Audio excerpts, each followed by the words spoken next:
Engineering university Abbott آباد میں exhibition کا انعقاد کیا گیا۔ ایگزیبیشن میں یونیورسٹی سے فارغ ہونے والے طلباء کی بنائی گئی اشیاء کے سٹال بھی لگائے گئے۔ طلباء نے کمال مہارت سے روزمرہ استعمال ہونے والی اشیاء اور سیکیورٹی سسٹم کے حوالے سے آلات بنائے۔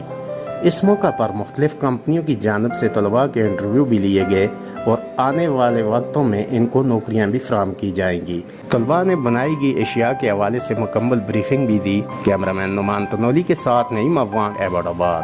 مزید معلوماتی ویڈیوز اور تازہ ترین اپڈیٹس کے لیے ہمیں یوٹیوب پر سبسکرائب اور فیس بک پر فالو کریں۔